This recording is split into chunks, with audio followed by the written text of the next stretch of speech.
Krelshaw stood in the repair bay doorway, her iridescent skin flickering with anxiety. Her three appendages fidgeted nervously as she watched the human mechanic work on the ship's primary engine, a machine that had been dead for 3 cycles.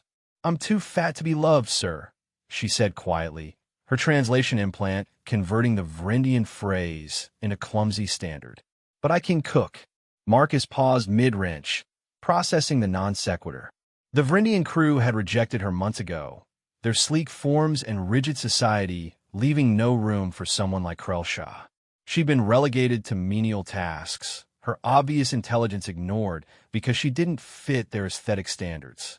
He set down his tools and turned to face her directly. "What's your name?" "Krelshaw, sir." "Just Marcus. And what makes you think I care what you look like?" He gestured to the engine. "I need this running before the captain strands us all out here. You know anything about quantum reactors?" Her skin brightened, confusion mixed with something else. "Hope, perhaps. I studied propulsion systems before the Academy rejected me for lacking proper form." Marcus's jaw tightened. "Show me what you see." For the next 4 hours, Marcus listened while Krelshaw diagnosed problems he'd missed entirely. Her analysis was brilliant, elegant, years ahead of her age. She understood systems he could only guess at. Together, they rewired the secondary containment field and recalibrated the plasma governors. The engine hummed to life. But the real revelation came when Krelshaw nervously offered to cook dinner. Marcus hadn't eaten anything edible in 2 weeks. Ship rations tasted like regret and recycled air. What she produced was transcendent. She'd combined Vrindian spice patterns with human comfort food sensibilities, creating something neither species had achieved alone. The other crew members appeared one by one, drawn by the smell. The captain came last, his sleek frame towering over the galley. "Entrance. What is this?" "Food, sir," Krelshaw said, shoulders hunched. "Just food. It's magnificent," he said, genuine surprise in his voice. He took a bite, and his expression shifted into something unexpected: humility. We were wrong about her. But Marcus saw the real shift happening around the table. Crew members who'd ignored Krelshaw for months were asking her questions, seeking her input. A Vrindian navigator asked for her opinion on a navigation puzzle. An engineer requested her thoughts on a design problem. Later, after everyone left, Marcus found Krelshaw in the galley, cleaning alone.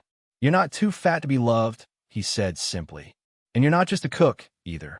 She turned, her skin cycling through colors, sadness, resignation, something fragile opening up.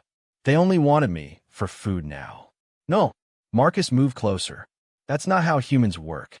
We don't compartmentalize people like your society does. You're a brilliant engineer who happens to cook better than anyone I've ever met.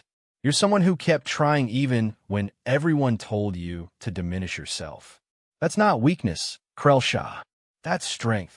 Her 3 appendages quivered. "I don't understand human logic." "Neither do most humans," Marcus admitted with a slight smile. "But I'll tell you what we do understand. We value people who are smart, who solve problems, who create beauty. You do all 3 things." Over the following weeks, everything changed. Krelshaw became the ship's chief engineer, working alongside Marcus. She revolutionized their propulsion efficiency. Her cooking became legendary across the fleet. But more importantly, she stopped seeing herself through the lens of her former society's cruelty. The captain approached her one evening, a formal recognition medal in hand. For exceptional service and innovation, he declared publicly. As he pinned it to her uniform, Marcus saw something he hadn't seen before at her eyes. Not just acceptance, but pride. Not because she'd finally impressed someone, but because she'd finally impressed herself. Outside the viewport, the stars seemed brighter.